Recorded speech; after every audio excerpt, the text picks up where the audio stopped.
que a primeira pergunta é isso. Qual que tá a tua expectativa? Tá apreensivo? Começa o julgamento pela admissibilidade amanhã, né, se eu me torno réu ou não, em bons advogados, e eles vão, num primeiro momento, explanar a questão de tecnicidade. Primeiro, o meu foro é a primeira instância. Há poucas semanas, o Supremo diz que é a última instância. O normal seria ser primeira instância, assim como foi o Lula. O Lula, sim, certo é lá. Depois também, se eles decidirem que tem que ser em última instância, teria que ser o plenário todo, não uma turma apenas. Depois vem as discussões sobre, por exemplo, quando você fala em delação premiada, a Lava Jato foram 293 delações. Corta para essa câmera aqui, aí. No meu caso, está sendo uma só delação, e assim mesmo, mal comprovado, uma delação completamente viciada. Acho que a primeira pergunta é isso. Qual que tá a tua expectativa? Né? Tá apreensivo? Começa o julgamento pela admissibilidade amanhã, né, se eu me torno réu ou não, em bons advogados, e eles vão, num primeiro momento, explanar a questão de tecnicidade. Primeiro, o meu foro é a primeira instância. Há poucas semanas, o Supremo diz que é a última instância. O normal seria ser primeira instância,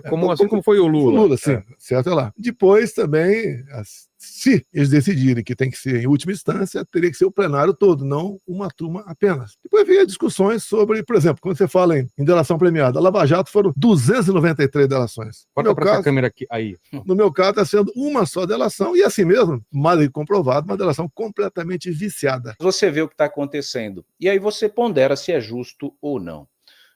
Temos dois casos acontecendo. Temos esse julgamento do Bolsonaro, que eles já pularam algumas etapas e colocaram ele lá com a primeira turma, porque ali, se ele for julgado, ele já é condenado e já vai preso, né?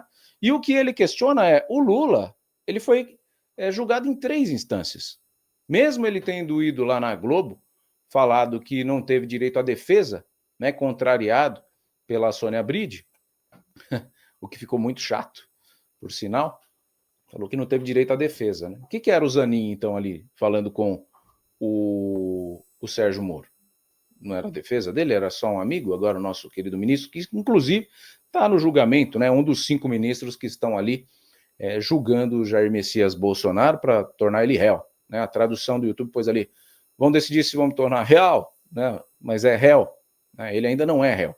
Mas, na minha opinião, ele já está mais do que condenado, porque ele está sendo julgado por quem quer prejudicar, né? Por quem quer impedir que o Jair Messias Bolsonaro seja deletado do sistema, digamos assim. Esse é o maior cerne da questão aqui. Porque o Bolsonaro, você pode não gostar, você pode não concordar com a postura dele, mas ele foi um cidadão que na presidência ele fez um rebuliço que nenhum outro causou na nossa sociedade, digamos assim, na sua gestão. Porque ele fez o contrário do que a esquerda está fazendo. Então, se você está de saco cheio do que a esquerda está fazendo, como eu estou, não é que você tem que gostar do Bolsonaro, você tem que entender que o Bolsonaro é uma coisa diferente. E que o sistema rejeita essa diferença porque tem medo do que essa diferença pode proporcionar. Essa diferença não dialoga com sindicalistas. Essa diferença não dialoga com a extrema esquerda. Essa diferença não vê o bandido como vítima da sociedade. Não vê o perigo de uma arma na mão de um cidadão de bem. E o sistema vê. Por que será que o sistema vê? Será que é porque dentro desse sistema cresce uma facção criminosa a cada dia? E todo mundo finge que não está percebendo que isso aqui está virando um narco-país? Será que o sistema não se sentiu ameaçado por isso? Por que os detentos preferiram não votar em Jair Messias Bolsonaro? São aspectos que você tem que relevar. Você tem que falar, putz, será, cara? Será que não é estranho o que está acontecendo aqui? Achei, finalmente está aqui. Então é sobre isso. Vamos lá, vamos colocar a Zambelli aqui. Abriu a Zambelli? É esse aqui, né, da Zambelli. Beleza, agora vai, quer ver? Olha só que interessante. Olha o que ele disse da Zambelli no mesmo podcast lá do Vilela, no Inteligência Limitada. Tá tudo bem aí para vocês? Ok, deixa eu deixar grande. Ok.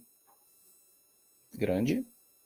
tem porte de arma. Mas tem a lei eleitoral, 48 horas antes das eleições e 24 horas depois, um raio de 100 metros da sessão eleitoral, você não pode estar armado, a não ser que seja um policial. Mas ela não só estava armada quando andou atrás de um cara. Mas olha só, ela está sendo caçada por não ter porte de arma. No meu entender, já está no mínimo equivocado isso aí. Se fosse qualquer outra pessoa de esquerda, não teria essa pressa nesse processo e não seria para tanto caçar. Mas você acha que essa diferença pouca aí, o que aconteceu às vésperas de eleição ajudou a não há dúvida perder que prejudica, porque eu sempre defendi arma de fogo para cidadão de bem. E essa minha política deu certo, porque do final do governo Temer até o final do meu governo, baixou em quase 30% o número de mortes por arma de fogo no Brasil. Você não viu violência mais no campo. Você não viu o MST agindo. Você não vai combater a criminalidade, não me entender, com pombinhas por aí. Então isso aí, essa medida que nós tomamos, ajudou. Agora, aquela imagem, da forma que foi usada, a Carla Zambelli perseguindo o cara lá. Teve gente, olha, o Bolsonaro defende o armamento. Mesmo que não votou no Lula, anulou o voto. Te perdeu. Pelo que eu sei. É isso, né? Em véspera de eleição acontecem umas coisas que só acontecem em véspera de eleição. Aqui em Guarulhos, por exemplo, na eleição municipal, teve 2 caras que apanharam. No meio do vucu-vucu da eleição, os caras apanharam. Aí o cara bateu nele, em vez dele ir lá para o hospital se curar, né? Estancar as feridas, sangrou aqui assim, ele pegou o cara que apanhou e fez assim, ó. Aí falou, agora pode gravar, vamos lá. Olha aí o que aconteceu comigo, sabe? Então, é muito sensível aquele período da campanha. E hoje eu vejo esse mesmo cara que fez isso abraçando o prefeito atual, que ele acusou de ter batido nele. Então, é uma maluquice, tá? Esse meio eleitoral é uma maluquice. Se a gente quiser entender 100%, é só estando lá dentro. Só que haja estômago para não vomitar estando lá dentro. Então, é melhor a gente ficar aqui, né, de fora, podendo falar o que eu penso e o que eu acho, sem nenhum viés político, porque aqui eu não tenho patrocínio do União e Reconstrução, tá? Por isso que tem aqui o patrono para você ajudar o canal, se você quiser. Se quiser, se não quiser, só se inscrevendo aí, comentando, deixando seu joinha, você já ajuda bastante, certo? E é assim que a gente vai caminhar. Mostrando para você que há sim possibilidade do Brasil ser um país melhor do que é. Não é possível, eu tenho 44 anos, que eu vou ter que conviver com a esquerda no poder o resto da minha vida nesse país. Eu tive o prazer de conhecer a Europa no começo do ano passado. Eu olhei e falei, cara, o que isso aqui tem de diferente, né, em questão de recursos naturais, de recursos da área civil, de construção, de gestão financeira. Sabe o que isso aqui tem melhor? A França, por exemplo, não tem político corrupto. Tem, mas tem menos. Agora, o julgamento do Bolsonaro acelerado. Quando o Lula foi preso, vou falar um pouquinho da prisão aqui já. Quando o Lula foi preso, eu fiquei feliz pra caramba. Mas eu não fiquei feliz porque prendeu o Lula. Eu fiquei feliz porque eu falei, olha, agora criou-se uma força independente, que não é lá em Brasília, que era a Lava Jato, imparcial, até onde eu entendi. Eu não vejo nenhuma distorção, nenhum interesse político ali na Lava Jato. O que aconteceu foi que quando o Moro se tornou político, aí esse discurso da esquerda engoliu a operação, que até então, para mim, era irretocável. Não tem nenhum escândalo de corrupção no governo do Paraná. Os políticos do Paraná são diferenciados em relação aos dos demais estados. Você vai para Alagoas, nada contra você que é de Alagoas, mas você vai lá, fala com o guia turístico lá. O que acontece aqui? Aqui é a terra dos marajás. Aqui é a terra do cara que compra uma ilha com dinheiro público, que não dá a querida como é que é, a merenda escolar para a criança para poder comprar uma lancha. Aqui é assim. E aquilo ali está implantado na cultura de Alagoas. Estou falando só de Alagoas, tá? Tem bastante estado lá do Nordeste que funciona assim, os coronéis, né? Lá no Paraná não teve isso. Rio de Janeiro, você vai falar de corrupção na política? Putz! São Paulo menos que o Rio, né? Teve, de vez em quando aparece um Celso Pita aí, o Maluf que o rouba mais faz, mas do Paraná não teve o que falar. E aí vem a Lava Jato e dá uma esperança. Então quando prendeu o Lula, eu falei, putz, cara, que top, né? Agora as coisas vão mudar nesse negócio aqui. Você está querendo fugir do Brasil porque está cansado das injustiças, vai mudar. O político vai pensar 2 vezes para roubar. Aí chega agora essa gestão de novo da esquerda, chega um Janones, confirma uma rachadinha e ganha um perdão político. Eu não consigo entender. Então você que é da esquerda, que está esfregando a mão para ver fogo no parquinho, Bolsonaro ir preso, vai preso só para sair do sistema. Cadê o triplex? Cadê o sítio em Atibaia? Cadê a obra do triplex que foi feito pela Odebrecht nas costas do Bolsonaro? Não conseguiram imputar nenhum crime.